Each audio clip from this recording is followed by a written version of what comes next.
If you want an easy way to multiply your bromeliads, try setting up a little tree nursery. Not to grow trees, but a nursery to put your bromeliads in to grow pups. Hey, it's Elise. I'm glad you stopped by. Now, if you don't have any room in your landscape, there's other ways that you can do this. I'm out in the back part of the landscape. I have a couple of trees here. Nobody really ever comes this far back. What I do is when the bromeliads, no matter what variety they are, blooms out, and instead of getting rid of the yucky looking mother plants, I bring them and I throw them around trees.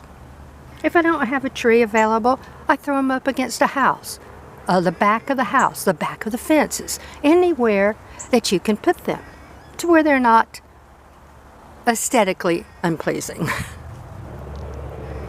If you don't have any room like that, just get you a big container, a trash can. Now I'm talking about a epiphytic bromeliad. You don't have to plant them in the ground. You don't do anything. You just throw them up underneath the tree. And let me show you one. And I've just gathered all these up to work on. But I want to show you what they look like underneath the tree. Actually, they're quite pretty. I didn't bury them. I didn't put them in the ground. Now these are epiphytic bromeliads.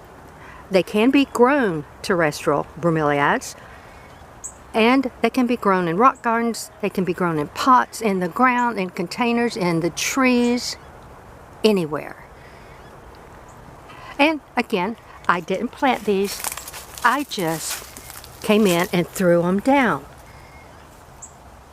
And these are bromeliads that have bloomed out. And you know, bromeliads are monocarpic, which means it's going to produce one bloom, one flower, or in the case of the gold pineapple, one fruit.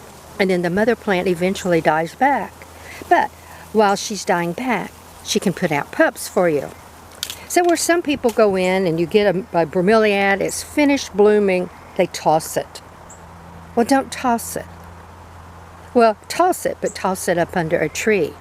Toss it up somewhere in the back into a pot and keep it. I keep mine until they turn brown and completely die. And then I put that in the compost pile. But look how pretty and green these are. Oh, they aren't rooted. I can pull them up. See that little red one? That's a pup coming. That little red spot. Now, eventually they will root into the ground, and eventually they will build upon themselves and keep growing and growing. The original plants I put in here won't bloom again. They only bloom once. But that doesn't mean that you can't get other plants. And look at all this cluster. Yes, it does look a little sad. Now, like this one, of course, is over with. But look, it's trying to put out a new plant. See, even when you think they're through, sometimes they fool you and they put out a new plant. If they have any green left on them at all, save them. Easiest way there is to get new plants. Since these bromeliads, and these are epiphytic bromeliads, this particular variety is the red flame, Bilbergia pyramidalis. And I'll put photos up on the screen for you of what it looks like when they're in bloom. They're beautiful. This is the one that puts out the bright fire engine red bract with tiny little yellow or violet colored petals in it. Now some of these look really sad, but if I can get some of them separated here so we can look. Look at that new little baby. So if I had thrown this cluster away because this mother plant looks really, really sad, I would have missed this pup, and this is an older pup, and I would have missed this new pup. They grow in rhizomes. They're very, very hardy. Now there's over 3,000 varieties of bromeliads, all different colors, sizes, shape, habitats, flowers. So there's got to be bromeliads somewhere near you. So I have this really pretty, healthy plant that's going to bloom. It might not bloom this year, but it will bloom. So that's going in one little pile. Now this younger one is just perfect for right now to put in smaller containers. And I'm just going to go ahead and cut that off. Isn't that nice? Perfect little plant. And if you go to some nurseries, you can pay quite a little bit of money for just a bromeliad that size. So that's going into its own plant place. Now, this is the old mother plant, and she's really sad looking. I can do a couple of things. I can go ahead and put her in my compost pile. I can put her up under trees for chop and drop. Or I can put her back in my tree nursery since she still has green on it and see if any of these rhizomes produce another pup. So what do you think I'm going to do? Of course, I'm going to put it back under the tree and see if she produces more pups. So that's going in its own separate pile. Wow, this is a mess.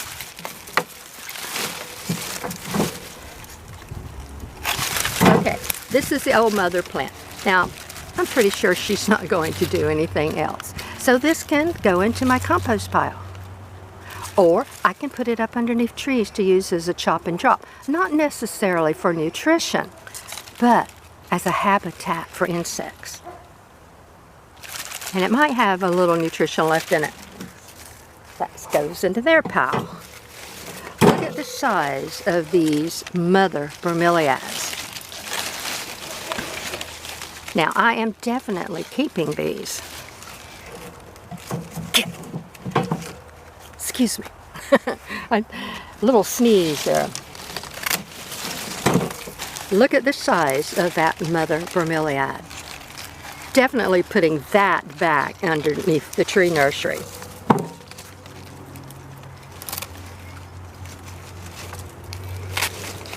And there's my little baby. Isn't that pretty?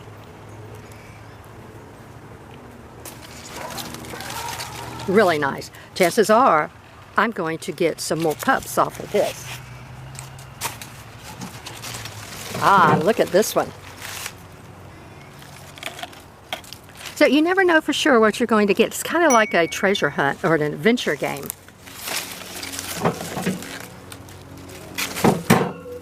That you get these perfect little bromeliads. Flame torch, friendship plant, extremely hardy. These are epiphytic again. You can plant them in the soil if you wish, or you can plant them in, just hang them up in a tree, or just lay them down somewhere. They're so easy, they're so hardy. Now, put them in a little indirect light, not full sun, because they can burn up. Remember, they're a tropical plant. Now, there are some varieties that can take a little more sun, because you know, bromeliads grow from the top of huge trees all the way down to the floor of jungles and forests. Nice, big plant. I might get a bloom from that, I don't know. But definitely, I'll get more pups. Let's see. I enjoy doing this.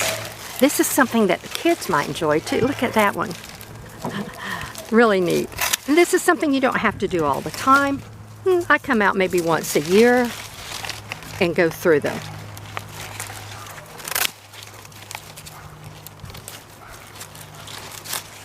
Okay. There's a nice little baby.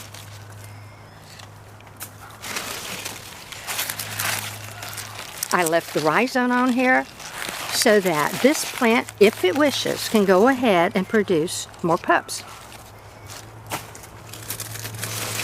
Wow, this is a big cluster. So this is a teenage plant, we'll say. But isn't that pretty? I'm not 100% sure that this one will bloom this year because, of course, they're going to go through transplant shock. But that is just a perfect bromeliad. And these mother plants are huge.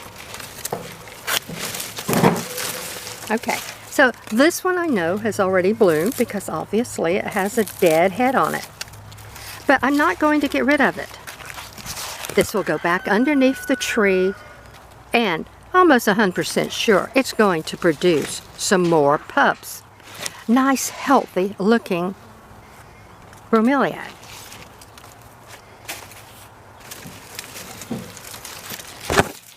Look at the size of that rosette of that bromeliad. Wow. Now I'm not even going to take this one apart. I don't see any little pups on it. I'm just going to throw the whole thing right back underneath the tree.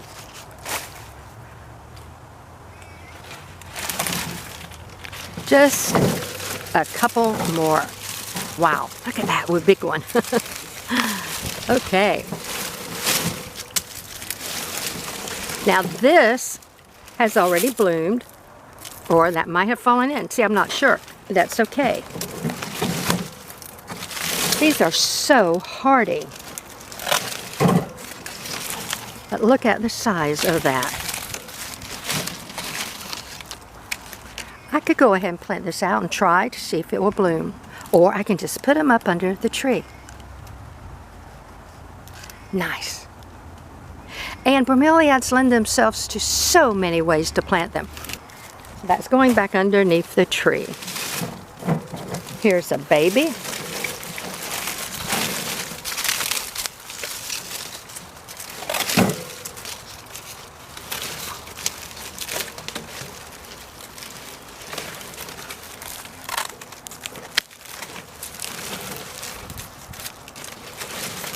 This one, the rhizome, was so big around that my clippers wouldn't hardly go around it.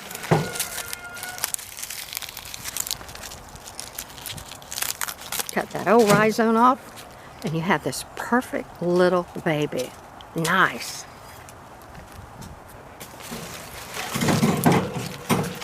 The mom, again, will go up under the tree. Now, another really good thing that bromeliads are good for is the wildlife, for your little creatures. And when you water your bromeliads outside, make sure you get some water down in that rosette, in that funnel. It gives some water reserves for the little creatures, for your pollinators. And yes, this looks cruddy, but I'm almost sure I'm going to get a couple more pups off of it. At least one. Look at the size of this rhizome. I'm just leaving it. Beautiful funnel. Alright, so this is something that most folks would throw away. Don't throw it away. If you don't have a tree, put it in a pot. Just sit it over in the shade somewhere out of the way. Just forget about it for a while. Go back and check on it. Maybe 6 months, maybe a year, whatever you can do, and see if you have any pups. And we have this one that looks so sad, but actually was trying to set out a pup. And I guess it got squished.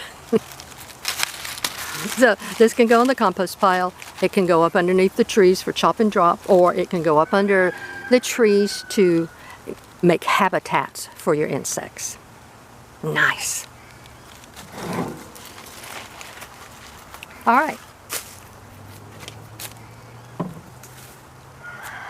I'm going to go and get some pots now and pot up, especially these smaller ones, and get them out of the way so they aren't laying out. Now they are very hardy. Actually, this could go out just like this. I wouldn't have to do anything to it. And when I ship them, all I do is I put a little moist medium around the bottom, like a paper towel, and put them in a bag, ship them off. They're so hardy. I took all of the older bromeliads, the mother plants, the ones that hadn't died back yet, the ones I wasn't sure if they had bloomed yet, and I stood them up underneath this tree. I'll come back and check on them. Now, I still have this cluster to clean out, and that's why I started a new tree, because I want to go through here and see if there's any little young ones.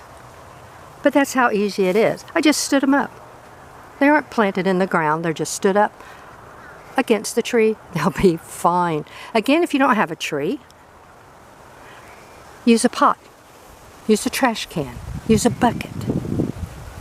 You don't have to put soil in it, just stick them in it, put them somewhere kind of in the shade, and see what happens. You might be surprised. All right, let's plant these little babies. I have 5 young babies, and I had 2 teenage plants.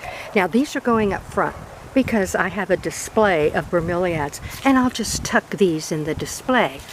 They won't be planted in the soil or anything, but they will be tucked in.